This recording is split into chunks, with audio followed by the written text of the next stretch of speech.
নমস্কার বন্ধুরা, easy cooking with তনুশ্রীতে আপনাদের প্রত্যেককে স্বাগত জানিয়ে আমি তনুশ্রী আজকের রেসিপিটি শুরু করে নিচ্ছি। আজ আমি আপনাদের এই নরম তুলতুলে দারুণ স্বাদের সরু চাকলিগুলি তৈরি করে দেখাবো। এই সরু চাকলিটা সাধারণ সরু চাকলির থেকে স্বাদ হবে একটু ভিন্ন। আশা করি আপনাদের ভালো লাগবে। রেসিপিটি ভালো লাগলে প্লিজ ভিডিওটিকে লাইক, কমেন্ট, শেয়ার আর চ্যানেলটি সাবস্ক্রাইব করে সঙ্গে থাকার অনুরোধ রইল। চলুন দেখে নিই কীভাবে তৈরি করছি। প্রথমেই দেখুন চাল ভিজিয়ে নিয়েছি। আমি এখানে আতপ চালের ব্যবহার করছি, তবে আপনারা এখানে সিদ্ধ চালের ব্যবহারও করতে পারেন। তার সাথে বিউলির ডালও আমি ভিজিয়ে রেখেছি। চাল আর ডাল সারা রাত ভিজিয়ে রেখে দিয়েছিলাম, অবশ্যই যেন সুন্দরভাবে ভিজে যায়। এরপর চলুন দেখে নিই চাল আর ডালের মাপটা কিভাবে নেব। আমি এখানে একটি কাপের সাহায্যে মেপে নিয়েছি, আপনারা যে কোনো পাত্রে মেপে নিতে পারেন। এই কাপের আমি 1 কাপ বিউলির ডাল নিয়েছি আর 3 কাপ চাল নিয়েছি। আপনারা যে পাত্রেই মাপবেন তার 3 ভাগ যেন চাল থাকে আর 1 ভাগ ডাল দিলেই পারফেক্ট মেজারমেন্টে চাল আর ডালের মাপটা হয়ে যাবে। আমি এখানে কাপের সাহায্যে মেপেছি, আপনারা যে কোনো বাটির সাহায্যেও মেপে নিতে পারেন। এরপর দেখুন সুন্দরভাবে যাতে ভিজে যায়, সুন্দরভাবে না ভিজলে কিন্তু বাটার ক্ষেত্রে অসুবিধা হবে। আর বাটার সময় আমাদের খেয়াল রাখতে হবে পরিমাণ মতো জল দিয়ে আস্তে আস্তে বাটবো আর একদম স্মুথ পেস্ট তৈরি করব। চাল বা ডাল যদি স্মুথভাবে পেস্ট তৈরি করে না নিই, সেক্ষেত্রে কি হবে, আমাদের সরু চাকলিগুলো মোটা মোটা হবে, সেক্ষেত্রে কিন্তু পাতলাভাবে আপনারা তাওয়ার মধ্যে মেলতে পারবেন না। এরপর দেখুন বললাম প্রথমেই যে একটু ভিন্ন স্বাদে তৈরি করব, তাই এখানে 4টে কাঁচা লঙ্কা আর কিছুটা মৌরি আমি পেস্ট করে নেব, এটা এর মধ্যে দেব। তার আগে এখানে পরিমাণ মতো নুনটা দিয়ে দিচ্ছি। আমি এখানে 2.5 চামচ মতো নুন নিয়েছিলাম, তবে পুরোটা দিইনি, 2 চামচ দিয়েছি। আপনারা নুনটা একটু নিজেদের আন্দাজ অনুযায়ীও ব্যবহার করতে পারেন।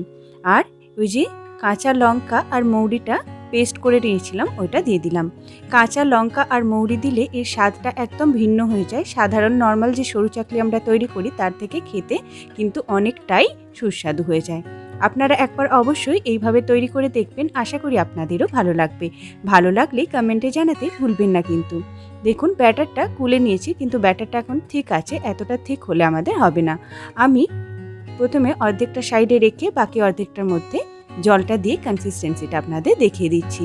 পুরোটার মধ্যে যদি দিতে যেতাম সেক্ষেত্রে এই বাটিটাই কিন্তু হতো না, তাই আমি অর্ধেকটা অন্য সাইডে রেখে দিয়েছি। দেখুন আমি অল্প অল্প পরিমাণে জল মিশিয়ে নিচ্ছি আর একদম পাতলা একটা ব্যাটার তৈরি করে নিচ্ছি। ব্যাটারটা তৈরি করার সময় খেয়াল রাখতে হবে এই ধরনের যেন পাতলা ব্যাটার তৈরি হয়। খুব বেশি মোটা লেয়ার যদি পড়ে যায় হাতার মধ্যে, সেক্ষেত্রে কিন্তু সরু চাকলিটা তাওয়ার মধ্যে যখন মেলবো একটা মোটা লেয়ার পড়বে, আমরা পাতলাভাবে মেলতে পারবো না। আর দেখুন একটা বেগুনের আমি সামনের দিকটা কেটে নিয়েছি, এটাকে আমি তেলটা তাওয়ার মধ্যে বোলানোর জন্য ব্যবহার করব। আপনারা যে কোনো ব্রাশের ব্যবহারও করতে পারেন। আর একটা বাটিতে তেল নিয়ে নিয়েছি, এইভাবে এটা সাইডে রেখে দিচ্ছি। এরপর চলুন সরু চাকলিগুলো তৈরি করে আপনাদের দেখাই। প্রথমেই এখানে আমি একটা ননস্টিকের তাওয়া নিয়েছি, সেটাকে ভালোভাবে তেল দিয়ে গ্রিস করে নিচ্ছি। আর তাওয়াটা যেন অবশ্যই প্রথমে খুব ভালোভাবে গরম করে নেবেন, তারপর গ্যাসের ফ্লেমটা একদম লোয়ে পুট করে দেবেন। গ্যাসের ফ্লেমটা লোয়ে রেখে এরপর দেখুন ব্যাটারটা এক হাতা দিয়ে এইভাবে আস্তে আস্তে আমরা মেলে নেব। মেলার সময় খেয়াল রাখবো যাতে একদম পাতলা লেয়ারে মেলতে থাকি। আশা করি আপনারা দেখে বুঝতে পারছেন কিভাবে আমি মেলছি। আর মেলার জন্য আমি এখানে একটা তেজপাতাকে ডাবল ফোল্ড করে ব্যবহার করছি। দেখুন খুব সহজেই আস্তে আস্তে একদিক থেকে অন্য ডিরেকশনে যদি আমরা ঘোরাতে থাকি, আমরা সরু চাকলিগুলো সুন্দরভাবে মেলে নিতে পারবো। সরু চাকলিটা মেলে দেওয়ার পর গ্যাসের ফ্লেমটা একটু বাড়িয়ে দেবেন, মিডিয়াম ফ্লেমে রেখে দেবেন, তাহলেই দেখবেন 2 মিনিটের মধ্যেই এইভাবে আস্তে আস্তে তাওয়া থেকে ছেড়ে আসছে। একবার উল্টে নিলেই অপর পিঠটা জাস্ট কয়েক সেকেন্ড একটু সেঁকে নিলেই আমাদের সরু চাকলিটা রেডি হয়ে যাবে।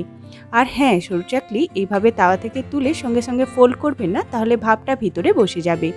এইভাবে কোনো একটা ফুটো বাটির উপর রেখে দেবেন, তাহলে ভাপটা রিলিজ হয়ে যাওয়ার পর যদি ফোল্ড করেন সেক্ষেত্রে খুব নরমও থাকবে আর দেখবেন ভিতরটা ভিজে ভিজে বা কাদা কাদা হয়ে যাবে না, খুব সুন্দরভাবে আপনারা স্টোর করতে পারবেন। আশা করি আপনাদের রেসিপিটি ভালো লেগেছে। দেখুন আর একটা সরু চাকলিও আমি তৈরি করে আপনাদের দেখিয়ে দিচ্ছি।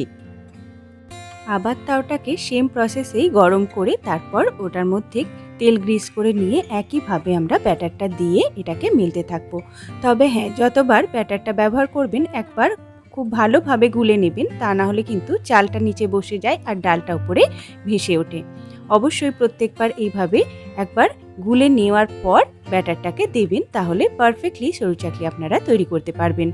আশা করি রেসিপিটি আপনাদের ভালো লেগেছে। ভালো লাগলে কমেন্টে জানাতে ভুলবেন না প্লিজ। Thank you.